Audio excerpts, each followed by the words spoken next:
अब अगर हम ध्यान से देखें तो एरिया ऑफ सर्कल का फॉर्मूला होता है पाई आर स्क्वायर, जो कि इस पूरी बाउंड्री के अंदर का रीजन है। दिस मीन्स ये पूरा रीजन जिसे मैंने कलर किया है, इस रीजन को मैं क्या बोलूंगा, इसका एरिया काउंट। अब बात करते हैं पेरीमीटर ऑफ सर्कल। पेरीमीटर का मतलब होता है किसी भी पॉलीगन हो या कोई भी डायग्राम हो, उस डायग्राम की सारी चारों ओर की बाउंड्रीज। तो अगर हम सर्कल की बात करें तो सर्कल के चारों ओर तो एक कर्व पाथ ही है जो कि इसका सर्कमफ्रेंस ही होता है। तो अगर हम बात करें पेरीमीटर ऑफ सर्कल की तो वो होता है 2 पाई आर, और अगर हम बात करें सर्कमफ्रेंस ऑफ सर्कल की वो भी होता है 2 पाई आर। अब बच्चे हम लोग एक चीज जानते हैं कि जो डायमीटर होती है वो हमेशा रेडियस की दुगनी होती है, यानी डायमीटर इक्वल टू 2 आर। तो अगर हम इस फॉर्मूले को डायमीटर के टर्म में लिखना चाहें तो हम इसे लिख सकते हैं पाई डी, और यहां भी लिख सकते हैं पाई इंटू डी, जहां डी की वैल्यू है 2 आर।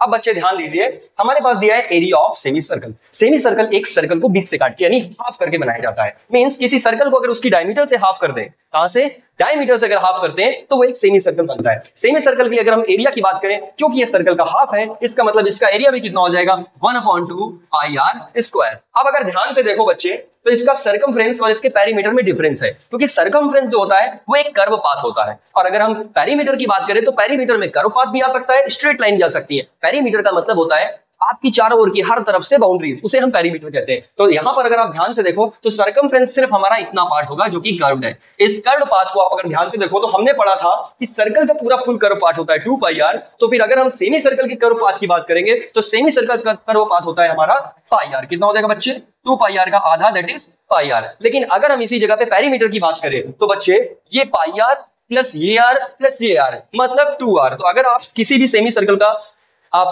पेरीमीटर निकालते हैं तो पेरीमीटर निकालने के लिए आपको सबसे पहले इसकी कर्व पाथ को रखना पड़ेगा, प्लस आपको इसकी दोनों ये स्ट्रेट लाइन रखनी पड़ेगी जो कि 2 आर है, और आपका फॉर्मूला बन जाएगा पाई आर प्लस 2 आर, या आप आर चाहो तो कॉमन लेकर भी कर सकते हो।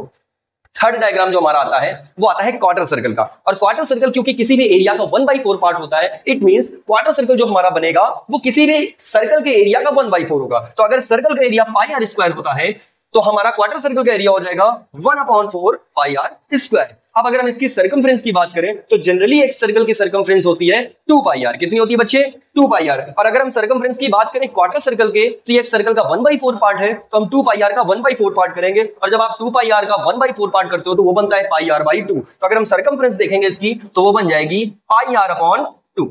अब बच्चे जो टेक्निकल क्वेश्चन है वो ये है कि अगर मैं पूछूं क्वार्टर सर्कल का पेरीमीटर कितना होगा, तो बच्चे ध्यान से देखो ये वाला कर्व पाथ, ये दोनों साइडें, तो ये साइड आर ये साइड आर, और इस कर्व पाथ को अभी आपने कितना निकाला था, पाई आर को 2। अगर हम इन सबको जोड़ दें तो हमारा पेरीमीटर बन जाएगा। तो हमारा पेरीमीटर बनेगा पाई आर अपॉन 2 प्लस ये आर एंड ये आर, दैट इज 2 आर।